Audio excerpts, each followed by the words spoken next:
ಪ್ರತಿ ವರ್ಷದಂತೆ ದತ್ತಪೀಠ ಅಭಿಯಾನವು ಈ ವರ್ಷ ಸ್ಕಂದ ಪಂಚಮಿ ಡಿಸೆಂಬರ್ 6ರಿಂದ ಪ್ರಾರಂಭ ಆಗಿದೆ. ಚಿಕ್ಕಮಗಳೂರಿನ ಶತಧನ ಪರ್ವತದಲ್ಲಿರುವ ದತ್ತಪೀಠದಲ್ಲಿ ಇನ್ನು ದತ್ತಾತ್ರೇಯ ಪಾದುಕಾ ಪೂಜೆ ಮತ್ತು ಆ ಗುಹೆಯನ್ನು ಸಂಪೂರ್ಣವಾಗಿ ಆ ಪ್ರದೇಶವನ್ನು ಹಿಂದೂಗಳ ಸುಪರ್ದಿಗೆ ಒಪ್ಪಿಸಬೇಕು. ಹಾಗೆ ಈಗಾಗಲೇ ತ್ರಿಕಾಲ ಪೂಜೆ ನಡೀತಾ ಇದೆ, ಹಾಗೂ ಹುಣ್ಣಿಮೆಯ ಪೂಜೆ ಕೂಡ ನಡೀತಾ ಇದೆ. ಏನಲ್ಲಿ ಇಸ್ಲಾಂನ ಆಚರಣೆಗಳಿದೆ ಅದನ್ನು ಸಂಪೂರ್ಣವಾಗಿ ನಿಷೇಧ ಮಾಡಬೇಕು.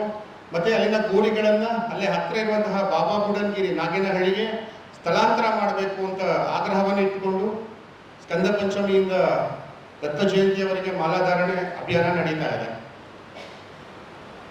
12ನೇ ತಾರೀಕು ಅನುಸೂಯ ಜಯಂತಿಯ ಪ್ರಯುಕ್ತವಾಗಿ ಮಹಿಳೆಯರಿಂದ ಚಿಕ್ಕಮಗಳೂರಿನಲ್ಲಿ ಶೋಭಾಯಾತ್ರೆ ನಡೀಲಿಕ್ಕಿದೆ, ಸಂಕೀರ್ತನೆ ಯಾತ್ರೆ ನಡೀಲಿಕ್ಕಿದೆ. ಹಾಗೆ 13ನೇ ತಾರೀಕು ಶೋಭಾಯಾತ್ರೆ, 14ನೇ ತಾರೀಕು ದತ್ತ ಜಯಂತಿಯ ಪ್ರಯುಕ್ತ ದತ್ತಪೀಠದಲ್ಲಿ ದತ್ತ ದರ್ಶನ ನಡೀಲಿಕ್ಕಿದೆ. ವಿವಿಧ ಪೂಜಾ ವಿಧಿವಿಧಾನಗಳೊಂದಿಗೆ ದತ್ತಾತ್ರೇಯ ಹೋಮ ಹವನಗಳು ಕೂಡ ಆ ಕ್ಷೇತ್ರದಲ್ಲಿ ನಡೀಲಿಕ್ಕಿದೆ. ನಮ್ಮೆಲ್ಲ ಆಗ್ರಹಗಳನ್ನು ಇಟ್ಟುಕೊಂಡು ನಾವೆಲ್ಲರೂ ಕೂಡ ದತ್ತಪೀಠ ದರ್ಶನ ಮಾಡಲಿಕ್ಕಿದ್ದೇವೆ.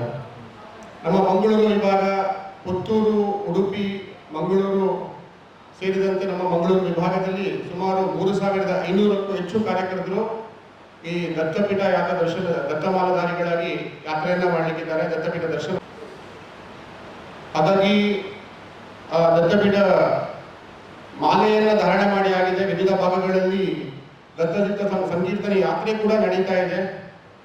ದತ್ತಾತ್ರೇಯ ಪೀಠವನ್ನ ಸಂಪೂರ್ಣ ಹಿಂದೂಗಳ ಕ್ಷೇತ್ರವೆಂದು ಘೋಷಿಸಬೇಕು ಮತ್ತು ಅದನ್ನು ರಕ್ಷಣೆ ಮಾಡಬೇಕು ಅನ್ನತಕ್ಕಂತಹ ಏನು ಆಗ್ರಹದೊಂದಿಗೆ ದತ್ತಪೀಠದಲ್ಲಿ ಯಾವುದೇ ಇಸ್ಲಾಮಿಕ್ ಚಟುವಟಿಕೆಗಳನ್ನು ನಡೆಸಬಾರದು.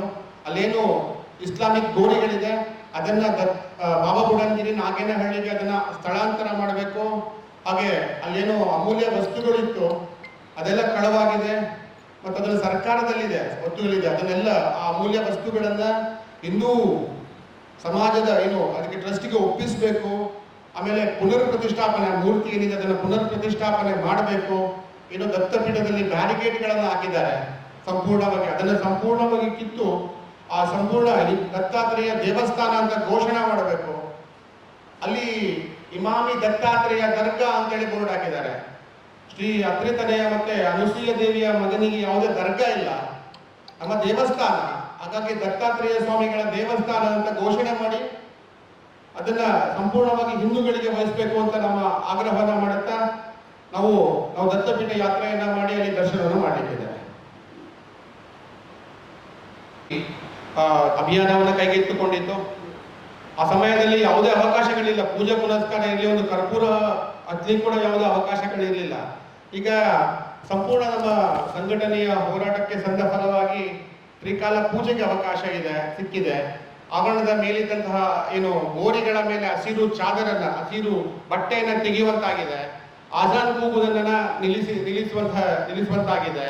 ಹಾಗೆ ಅಲ್ಲಿ ಮಾಂಸಾಹಾರ ಪ್ರಾಣಿವಧೆಗಳು ನಡೀತಾ ಇದ್ದು ಅದು ಸಂಪೂರ್ಣವಾಗಿ ನಿಷೇಧ ಆಗಿದೆ. ದತ್ತಪೀಠಗಳಿಗೆ ಭಕ್ತಗಿರಿಗೆ ಬರುವಂತಹ ಭಕ್ತರಿಗೆ, ಸ್ವಾಮೀಜಿಗಳಿಗೆ ಅವರಿಗೆ ಅವಕಾಶ ಸಿಕ್ಕಿದೆ. ಅಷ್ಟೇ ಅಲ್ಲದೆ ಹುಣ್ಣಿಮೆಯ ಪೂಜೆಗೂ ಕೂಡ, ದತ್ತಾತ್ರೇಯರ ಹುಣ್ಣಿಮೆಯ ಪೂಜೆಗೂ ಕೂಡ ಅವಕಾಶ ಸಿಕ್ಕಿದೆ. ಹಾಗಾಗಿ ಈ ಸಂಘಟನೆಗೆ ಸಿಕ್ಕ ಫಲ ಇದು. ಹಾಗಾಗಿ ದತ್ತಾತ್ರೇಯ ಸ್ವಾಮಿಯ ಆ ಪುಣ್ಯ ಕ್ಷೇತ್ರವನ್ನ ಹಿಂದೂಗಳ ಕ್ಷೇತ್ರವೆಂದು ಘೋಷಣೆ ಮಾಡಬೇಕು ಅಂತ ಕಾನೂನಿನ ಹೋರಾಟ ನಡೀತಾ ಇದೆ. ಮುಂದಿನ ದಿನಗಳಲ್ಲಿ ಅದು ಸಂಪೂರ್ಣ ದೇವಸ್ಥಾನ ಆಗ್ಲಿಕ್ಕಿದೆ. ನಮ್ಮ ಹೋರಾಟಕ್ಕೆ ಫಲ ಸಿಗುತ್ತೆ ಅನ್ನೋ ನಂಬಿಕೆ ನಮಗಿದೆ.